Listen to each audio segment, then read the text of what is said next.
สวัสดีครับพี่น้องFCทุกคนทุกท่านป้าแซมมาเลยพี่น้องพี่น้องวันนี้ตามลงกินเลยพี่น้องทอดปลากีโก้ผักแก้มบุ้งตะวันเครื่องมีพี่น้องเลยพี่น้องมา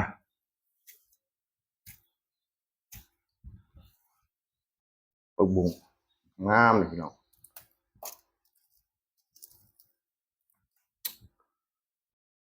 เผ็ด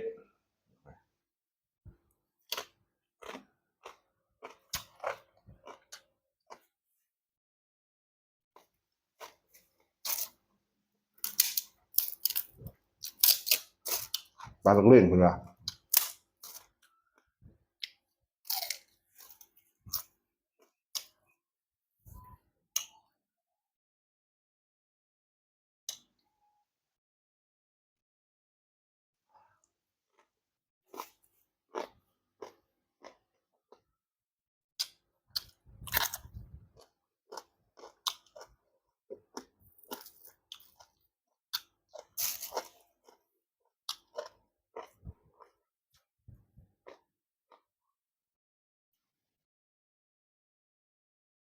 โอ้อันบ่เผ็ด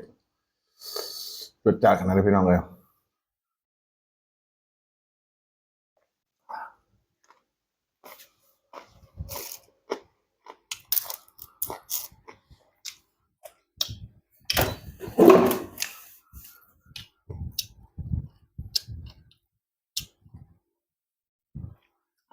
ต้องกินพี่น้อง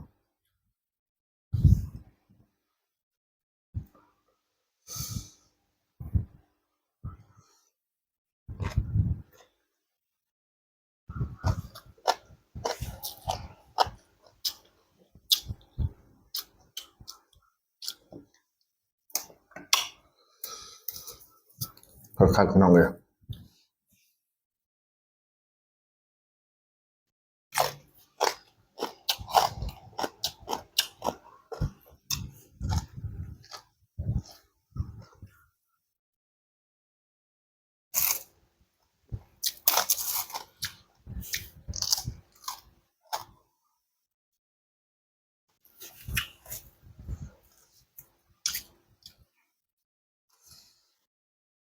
เอาได้พี่น้องเลยพี่ทุกคนเพราะว่าไทยว่าลาวได้พี่น้องเลย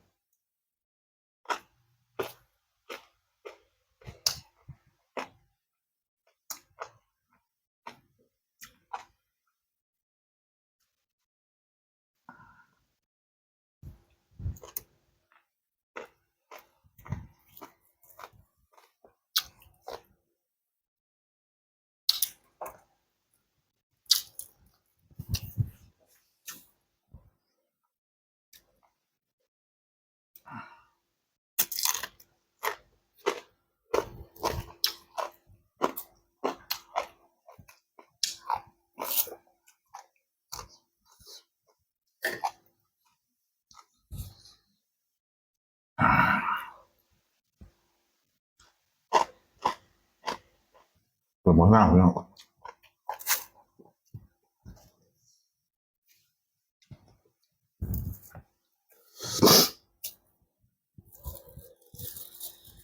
นี่พี่น้องเลยเส้นกระปุ่นยั่วๆเลย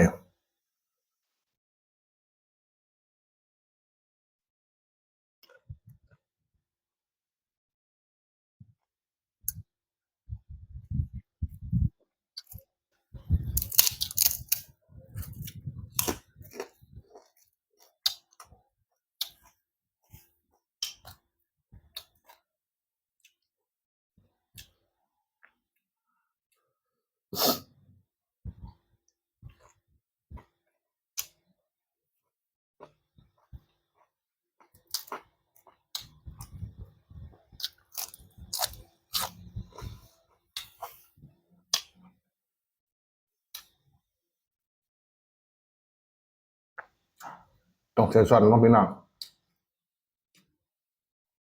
ยั่วพี่น้อง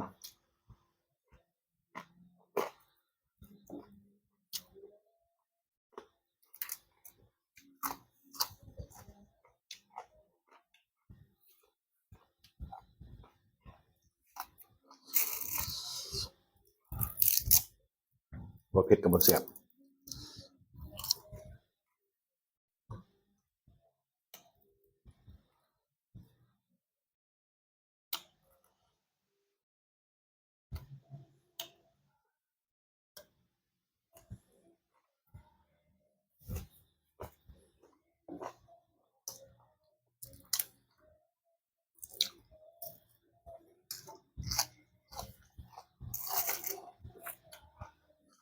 น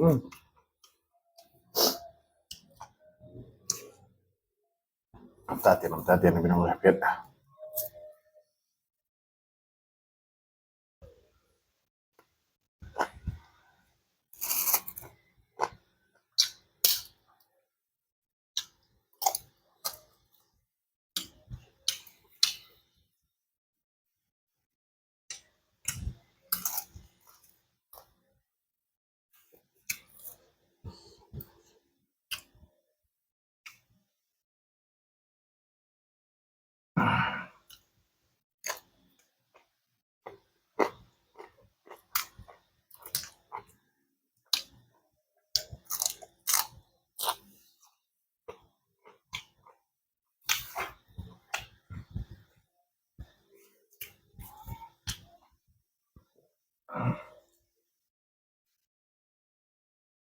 พี่น้องเลย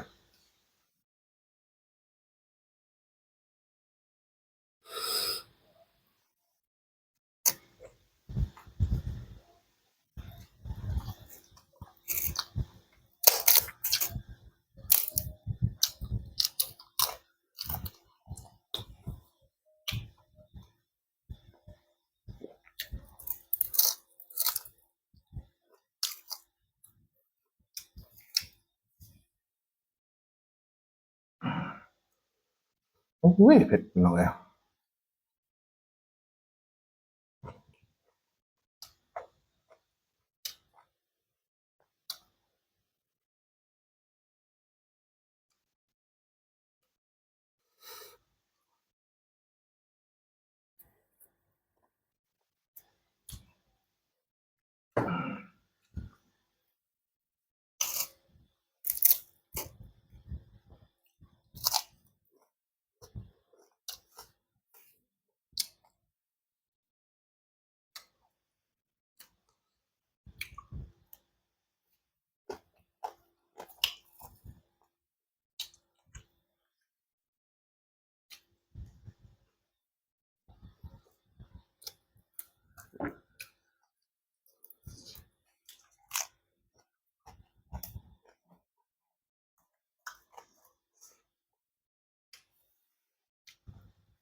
นี่เป็นตัวหวานพี่น้องเลยครับ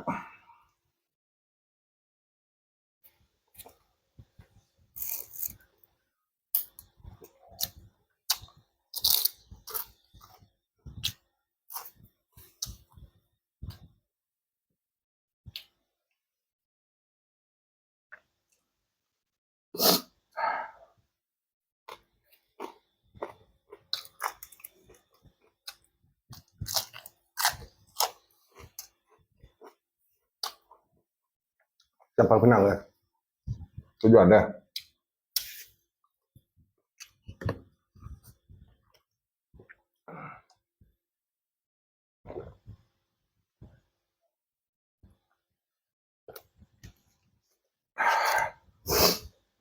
โอ้ยสุดยอดพี่น้องเลยครับคลิปนี้ขอฝากกดครับใครกดไลค์กดแชร์น้องพันแสงว่าผมคลิปหน้าพร้อมไหมครับผมนี่ครับ